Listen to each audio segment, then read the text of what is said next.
Let me start now. You know, we've gone through 2020, and I think we have all realized the importance of communication. We've all realized how important our relationships with people are, having been deprived of them for such a long time. And it really works out well because up until now, corporations and companies have been slowly inching towards building a much more humane or a much more humanized workplace, where the relationships are very, very important, have taken to being more important. Managers are learning about emotional intelligence, and the idea of having teams working together. Google set the trend, if you like, and even though we have that, we've been inching towards it. I really think 2020 has sort of allowed everyone to jump further forward and everybody realize how important relationships are. And of course, relationships then, well, what's the basis of a relationship? It's communication. It's really good communication. And you'll hear me a bit later, we'll get to the point. The quality of your communication with somebody, the honest, open, clear, vulnerable communication, is a direct proportion to your relationship with that person. Think about it. The quality of your communication with somebody really is a direct measure of your relationship with that person. So being able to improve our relationship, be able to improve our communication with each other, to be able to communicate in a way that allows us to be honest, open, vulnerable, free to express ourselves politely, right, in a respectful way, will also improve our relationships at work as a team, and improve the general productivity of our work. Tonight really comes down to what my mum used to say. My mum would say this all the time. I didn't realize how wonderful and how wise she was, but she would always say, it's not what you say, it's the way that you say it. And then she would add, and that's what gets results, and then she'd go off into some song. It must be an old song from the 1920s. It's not what you say, it's the way that you say it. That's what gets results. And it really is about how do you communicate in a way that is honest, that's congruent. There's three different levels of communication, right? We have our verbal communication, and verbal communication are the words, or the written word or the spoken word, and that's our verbal communication. But then we have paraverbal communication. So paraverbal communication is how we modify those words to put in our attitude or our emotions, right? And that's the para. So it can be summed up by the pitch, the tone, the volume, the emphasis that we put on those words, and that changes what the meaning is and what's being received. I'm not going to go right back to what is communication, but communication basically is a passing of my ideas to you. But here's the thing: today it's not about do you get it. Today it's all about have I communicated clearly to you, right? It comes down to the phrase communication, and this is the one that really is tonight. Communication is the result you get. If what you're communicating is not getting the result you're after, don't point the finger at the other person. It's their fault and their reason. If you're not getting the result you're after, point the finger at you and work out how you can change your communication so as to get the result you're after. It puts the emphasis back on you, and it says that you're in control. You can change your modify your behavior to be able to work out what that other person's needs are. And this kind of touches on, we're not touching on it tonight, but that touches on the whole emotional intelligence, right? Emotional intelligence is first recognizing my emotions and how to control and modify my own feelings or motivate myself, but also then about empathy for the other person. What are they going through, and being able to identify where they are and what they're feeling and what situation they're in right now. And that allows me to be able to modify my behavior to be able to help them, right? So it really is, tonight, communication is about the result you get. So the focus is all on you and modifying your behavior or your communication.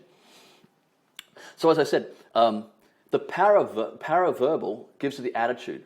And it's where you put your emphasis on the words can change the whole meaning of the word, right? So think of the sentence, I didn't say she stole the money, right? I didn't say she stole the money. okay? But if I put emphasis on different words, I'm going to get a entirely different meaning, right? I didn't say she stole the money. He said it, not me, right? I didn't say she stole the money. I sent it in an email. I texted it. I didn't say she stole the money. It was him who stole the money. I didn't say she stole the money. She borrowed it. Whatever. I didn't say she stole the money. She just took the wallet. Whatever. Just see, putting an emphasis on different words creates a whole different meaning. So that's the paraverbal. Identifying the emotions or the pitch or the tone or how we say it in a way that can modify it or give it more meaning. And then, of course, the non-verbal. Well, we all know the non-verbal, don't we? Non-verbal communication, body language, our body language, even how shiny our face is can reflect our feelings and our emotions. All right, so as I said, communication is the response you get. So how do we communicate in a way to another person so that they get our communication? And as I said, it relies on me to change mine. So it starts with recognizing that we all have different styles of communication. We have different styles of talking, of working together. We know that. We're all different. And there are so many different communication profiles out there, too many to go through. The one I do like, I wonder if I can put it up there. The one I like most, oh, here we go. Can I? Yeah, there we go. Am I sharing that with you? Oh, I think I might be. Am I sharing that with you? Learning new technology. Social styles. I really like social styles. Can someone just say yes if you can see that? Or no if you can't? Can you see the social styles? Come on, feed me back. Come on, give me some feedback. Can you see the picture I've got there? Did I share it or not? Maybe if I do this. No, that's not it. Yes, thank you. All right, good. Thank you very much. We have a bit of delay, a bit of lag. Thank you, Hala. No problem, thank you. So the social styles is a really nice one. I like social styles because I teach it in my classes, just because you only have to ask 2 questions to get an idea of someone else's social style, what their type of communication style is. And as you can see from the, I'm going to lean in really close now. As you can see from the, there are 4 styles. You have your direct, your action-oriented, which is your driver, and the yellow. And then you have your expressive, right? And then you have your amiable, and then you have your analytical. So these are 4 different styles of communication, if you like, or styles of operating. Now, how do I get rid of that? There. All right, hang on a second. Oh, yeah, no, cancel. No, cancel that. Okay. Get back to me, please. Is that on there? No, that's not it either. All right. Live, yes. Look at that. I've tried to do something new and now I don't know how to stop it. Well, that's lucky. That's fine. All right. So let's do this then. Of those 4 styles, there we go. So one question to ask is, how assertive is that person? Now, I like this because half the population, it sort of measures half the population. Is this person more assertive or less assertive than half the population? And so as you see their assertiveness, the person's level of assertiveness is the degree to which their behavior is typically seen by others as being more assertive than others, all right? So that's that one, and then that's the one on the horizontal, and then we have the vertical, the responsiveness.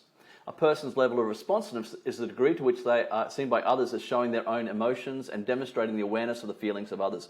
So you can see you have the 2 different types of continuums. By asking the 2 questions, is this person more assertive or less assertive? And is this person more responsive, more feeling or less feeling?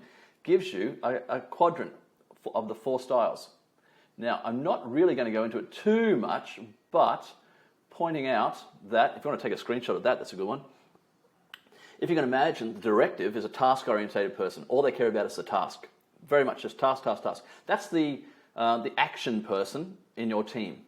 And then the expressive is the type of person who's a frontman, likes to have fun, loves to have fun, wants everyone to be happy. Wants everyone to have fun and enjoy themselves, and is the face of the company, right? Out front, really, showing how wonderful everything is. The amiable is your HR department. They care about make sure everyone's happy. Now, the directive doesn't really care about happiness and feelings, right? So totally different response. And then, of course, the analytical is leave me alone, leave me in my office, and I'll do my work, and I'll get everything done. Very much attention to detail. So as you can see, these styles, send radars to be your live. Send a request to be in your live video. I don't know what that means. Okay. All right, thank you. I don't know, but I don't know. Okay, so how about that? Nope.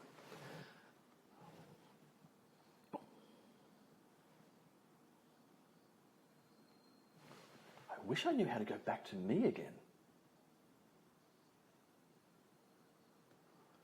I think I just have to say yes to these requests, right? Anyway.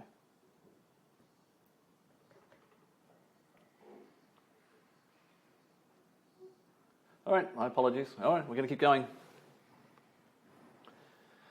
All right, so on that note then, let me keep moving forward. So you can imagine there are different styles. Now, that's just 4 of them, and it's really nice that you have these different types of styles, but for them to work together, you have to be able to, to communicate with other people, you need to be able to modify your style to be able to work with theirs. So if you were at one extreme of expressiveness, then you're going to be very much task-oriented, right? Telling everyone what to do. But at the other end, they don't like it. They like to be asked what to do and like to be questioned. So therefore, you need to modify your behavior to be able to communicate with these people. I'm not telling you how to do it, but there are many different styles like this. The Myers-Briggs typology, there are so many of them. My point being, we need to be aware of other people's communication styles so we can modify our own to then be able to have less conflict with other people so they can receive our message clearly by us changing our communication style. My parents would always say, a relationship, because that's what we're talking about now, developing a relationship. A relationship is like a garden. Every day, you need to just keep picking at the weeds every day. Here's the point, and it's a really good point. Let me just...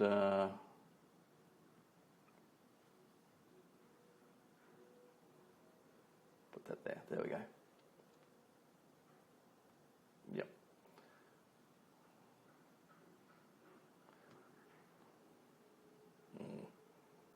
All right.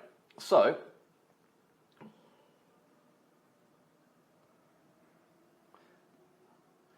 as I said, with a relationship, you want to start to pick at the weeds every day of your relationship that you're having, and you want to do this during your good times, when things are easy, when you're working well together, when things are happy. You're going to practice your communication with that person and keep practicing your communication and working on those little weeds, while they're little weeds, of course. But it's a lifelong process. It never stops. Working with anybody and talking about your communication and where things are going wrong. But you want to do that all the time, because when things start to go really wrong, you want to already have had the practice and the communication with your other person, whoever it might be, so that when things really start to go wrong, you can call on all your communication that you have developed over the ages to be able to resolve the issues. Think of it like... as my friend told me, like in a boxing ring. You do your training outside the boxing ring, practice on your communication, practice on your boxing, so that when things get emotional and things get really heated up in the ring, you're able to call on all that practice of communication so that it doesn't get out of hand, right? So you don't knock anyone out, so to speak.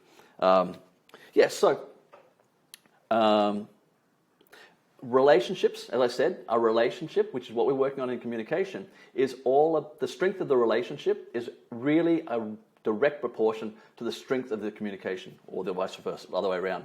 The quality of your communication is equal to the the quality of your relationship. So you want to build that communication. So the way we do that is, of course, having empathy for the other person and understanding where they're coming from so that we can then step into their shoes and help them with our communication. That's our job. Again, communication is the response we get.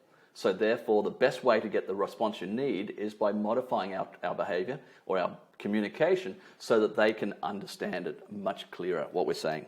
All right, so relationships then. If we have a new relationship and we're developing a new relationship with somebody, we're looking at how do I quickly start to develop a relationship with somebody I've only just met? You don't know their style, although the social style does help.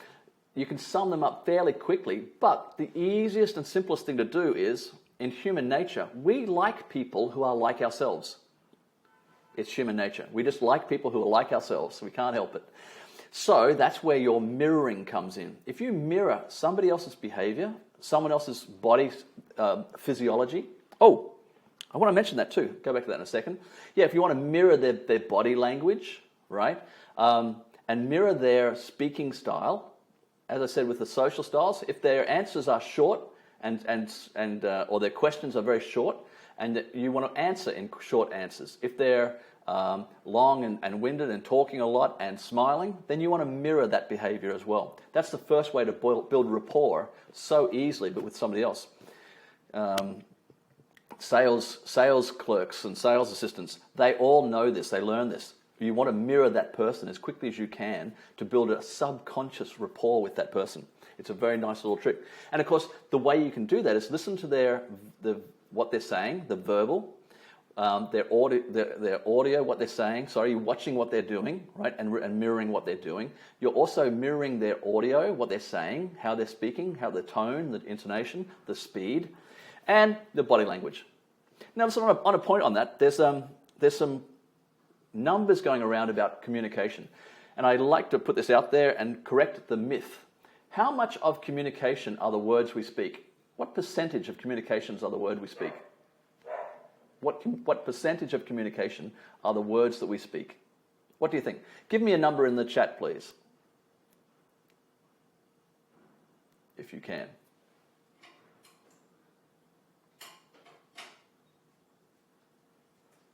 What percentage do you think? Meanwhile, I'll accept these people. I don't know what I'm doing.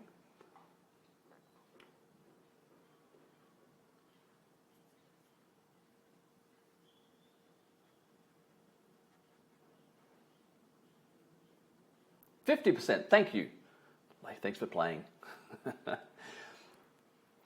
Here's the thing.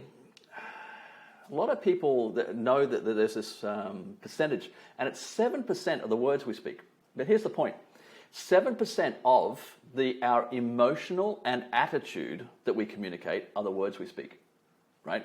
And then 35% of our emotion and our attitude that we communicate to other people are the tone of our voice, the tonality. And then 38. And then 55% of our communicating our emotions and our attitudes and our feelings are the body language. So much of what we communicate about how we're feeling comes in our body language. All right? So, knowing that you're always communicating with your body language, it's about being attuned to it, watching the other person's body language. You can really pick up on their feelings and their attitudes, their emotions. Because you know when someone's feeling upset, you know when they're talking in a way that's a bit aggressive, right? We know it all the time. So being aware of that allows you to be able to choose the type of response you want to have to those people, right? Position yourself around the ring, so to speak. So this is for people who we've only just met. Right? It's very easy to mirror them and we get them to like us, or to at least have rapport with those people. Then, people we've known for a while, but we don't have a lot of information about. Another human condition that we suffer from, and this is from Brené Brown, I believe. So another human condition we suffer from is we create stories in our head about what's going on. So when you text somebody and they don't text back, maybe you've created a huge story around why they're not texting back. We have no information, we have nothing to go on, no facts, and yet we create these huge stories. Recognizing that, before you go and speak to somebody about why they didn't text you back, right? You want to start your phrase, one of the strategies for today, you want to start your conversation with them with the phrase, the story I'm telling myself is this. Right? The story I'm telling myself is this. Hey, Sophia, you've just joined. Can I ask, how do I turn put my picture back up again? Not that I care. I've put up a picture, but I can't seem to get rid of it. Anyway, I'll wait for her answer to come through. So if you start your conversation to the person about what you want to address with them, with the story I'm telling myself is this, again, it's the onus is on you. You're not pointing the finger at them. You're saying, this is the story I'm telling myself. Can you please help me to correct this story? Where is it wrong? Yeah, I know, right? Sorry, Sophia. Last week I had the telephone sideways. This week I've got a picture up I can't get rid of. Anyway, so that way, as I said, by starting your conversation with that, when you have a bit of a conflict or something to discuss, you're allowing that person to correct your story. We're keeping the focus on us today, right? Communication is the response you get, right? It's not what you say, it's the way that you say it. So, the story I'm telling myself is this. And then you're able to have the other person communicate back with you where you're wrong or where it's not right. All the time, you're using I statements. I feel this way. So when you have issues, we're now in the ring, you've got a nice relationship with this person and things are starting to go a little bit astray, a person you've known for a while, but there are a lot of unknowns. What we do then can start with, you want to address a behavior. You want to address something that's happened. And how we do that is with the I statements. A really good one to remember is open the front door. O-T-F-D. O-T-F-D. Open the front door.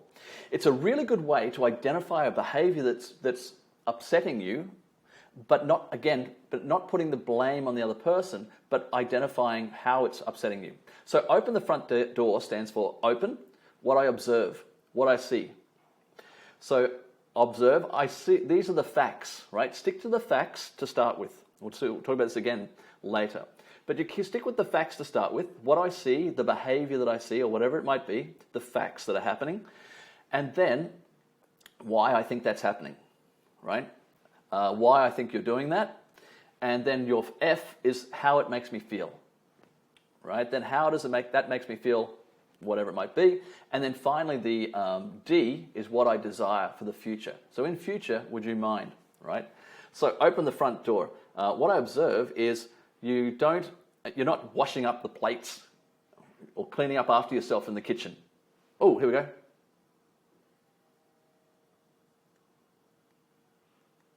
Thank you very much. I like it. What I'm seeing is you're not cleaning up after yourself in the kitchen. I think you do that because you think I am the one who should be cleaning up after you, and you think that I'm the person who's should be looking after you and taking care and cleaning up after you. That makes me feel like not valued in this place or whatever. That makes me feel whatever it might be, sad, disappointed that I'm not being valued. And then what I'd like to see, in the future, is after you've cooked something, made something, could you please clean up after yourself in the kitchen? By this way, you're giving your contentious issue a nice, easy platform to say it's not. You haven't said you, well, kind of. You said the facts about you, but everything else is about I. What I think, why I think you're doing it, how that makes me feel, and what I'd like to see in the future. Okay, but stick to the facts first. All right, so that's called open the front door, which is a nice little strategy for dealing with issues that may come up and opening up a communication with that person. All right, so now we're getting to we've started to work with people Let me do this one now. Hang on a second. Where is she? There she is. All right. We'll talk about Brene now. So, let me go back to intelligence. Because what we're talking about now, we've talked about people you've just met, or you want to meet, you just met, people you've been working with for a while, or you see around, and there's a lot of unknowns. And then the third one are people you really do know well. People you do want to keep building up a larger and stronger relationship with. So you want to keep building that communication so that you have a much more open, clean, honest, vulnerable communication. Remember, the quality of your communication is directly proportional to the quality of the relationship. So, my point about intelligence is my distinction, or a distinction of intelligence, is having finer and finer distinctions on any situation. The most intelligent person in a room is the person who has the most and the best quality of options at any given point, right? I put it another way would be, as I say, the Inuit Eskimos in Northern America. They have 53 words for snow, right? They're very intelligent about snow, right? We have snow. So they're very intelligent about snow because that's about their survival. So intelligence is really having finer and finer distinctions. A craftsman, a carpenter, has finer and finer distinctions about the wood, the grain, the temperature, the humidity, the type of wood, his tools, right? We just don't know.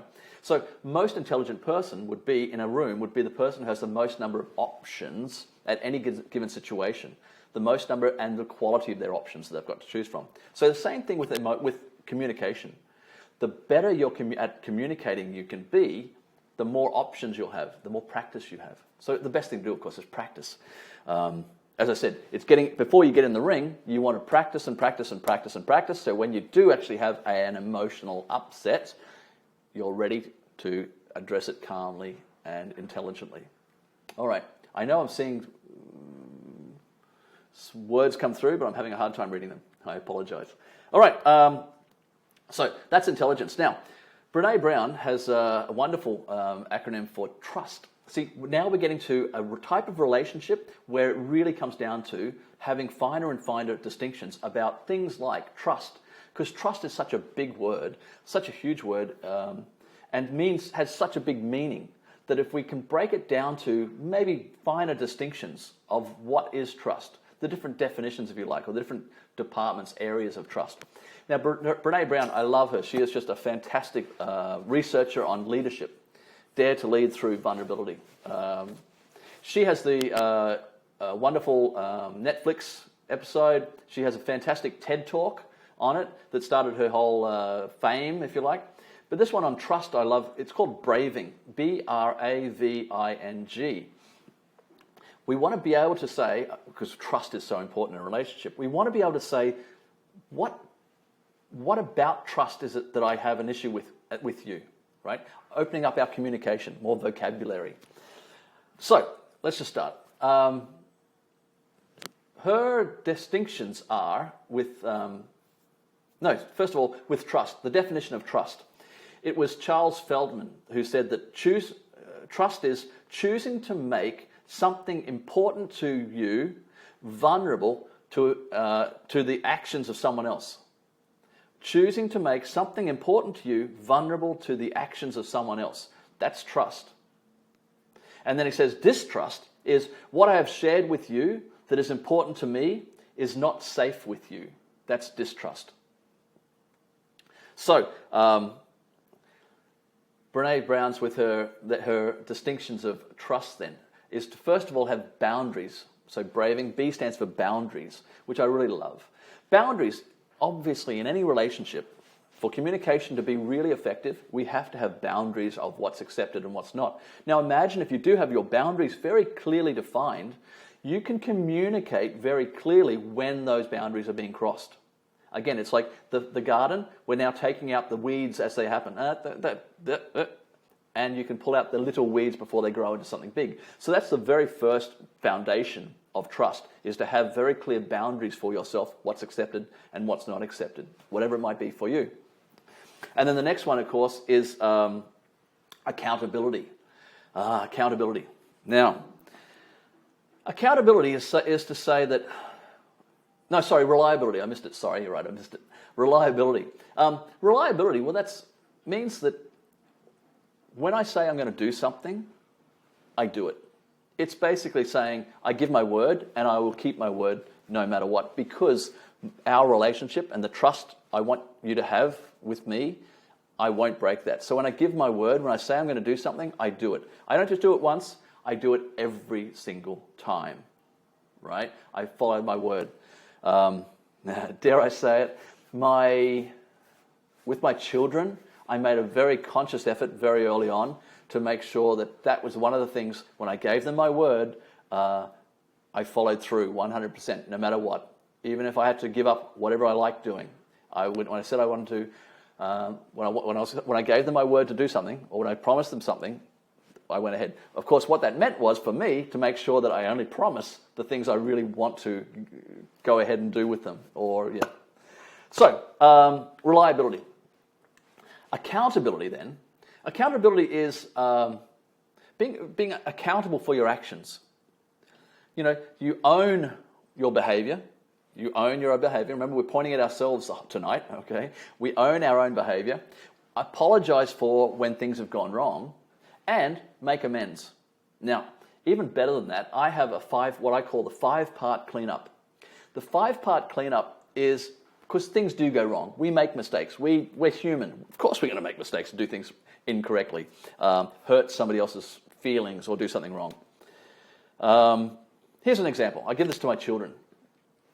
I'm not saying you're children, but I'm just going to say as an example. You're going to the beach, and you're going to the beach, and you want to borrow your child's iPad because you want to do some reading while you're at the beach. All right, so you borrow your child's iPad to go to the beach. You promise your child that you're going to look after it and take care of it, and they loan it to you because you're their parent. Anyway, so you go to the beach, and sure enough, you wrap it. You know, you're using it, you're reading, and then it's getting warm, it's getting hot, and you decide, you know what, I'd like to go for a swim. So what do? Well, you take the iPad, you wrap it in the towel so it's nice and safe. You put it on your bag, off the sand so it's not on the hot sand. You put it under the umbrella so it's not getting too hot. All taken care of, all looked after. And then you go for a swim. But then, while you're swimming, 2 dogs come running down the beach. They come running down the beach, playing as they do, and they see the towel, and they grab the towel and do what dogs do. They pull on it, play tug-of-war, and the iPad goes flying through the air and lands on the sand. Well, it's not too bad. I mean, sand, soft, and it breaks the fall. But then one of the dogs sees that and goes over to it and picks it up with its teeth and crunch, breaks the iPad. And it's a very, very strong dog. It's a Rottweiler, so it breaks not just the screen, but actually breaks the iPad. What do? It's not your fault, is it? What do you do? Well, see, that's the point. Your relationship now has the opportunity to become even stronger. Your relationship with your child or whoever it is, whatever you do wrong, has a chance to really become a stronger relationship through your communication now. So, 5-part cleanup. You acknowledge what's happened. I borrowed your iPad, I said I'd look after it, and it's broken. Just the facts, right? Just the facts. And it's broken. Take ownership. I'm responsible. I said I'd look after it. It's broken. I'm responsible for that, right? Take ownership for it, and then apologize. I apologize. I'm sorry, for what happened. And then, how can I make it right? Making amends. Now, here is the point where you can really strengthen your relationship with somebody. How can I make it right? Don't worry. It's okay. I have another one. No. Do not accept it's okay. Do not accept don't worry about it. Do not accept nothing. Because this is where you prove to that person that your relationship and your word is your bond and is so strong, and your relationship is very important to them. So, how can I make it right? What can we do? Please, I have to do something to make this right. I really have to do something to fix this. Not for making me feel better, because I want our relationship to be good. Focus on the relationship, not because I need to feel good about this. So, work it out. Whether it means to, take them out for dinner, whether it means to, whatever it might be, I don't know, buy them a new iPad, whatever, all right? But don't just go and fix it. Find out from them. Tell them what's happened and find out what it is. If you buy a new iPad, maybe that iPad was given to them by a special friend, right? You don't know. You don't know the situation. But by having that conversation, that difficult conversation, how can I make it right? I apologize, and how can I make it right? You're really strengthening your relationship with that person, and you're creating a really good communication. And then, of course, the last one, the fifth one is forgive yourself. We make mistakes. We're human. Forgive yourself and move on. All right? A lot of people tend to hold on to their mistakes and beat themselves up with it. We make mistakes. Move on. All right? You've apologized. You've owned it up, and you've fixed it. You should be very proud of your relationship from that point on. Okay? So the 5-part cleanup. So that is accountable. And then the next one is about trust, because you have developed a lot. You've created a very strong trust, right? If you've been accountable for what you've done and take it accountable. I'm responsible. So yeah, the vault. Now the vault's an interesting one. The vault is about keeping secrets or not gossiping. When someone tells you something that's very important to them, and if someone tells you something about somebody else, gossiping, that means that person, whoever's talking to you, you can't really trust them that well, right? Because they're gossiping. So the vault is being the person who holds other people's important information or what's important to them, and holds it in your vault and doesn't give that information out, all right? Brene Brown in her video, Trust, Braving, she actually talks about there's a back door to the vault too. A lot of us like to get together with other people to talk badly about somebody else.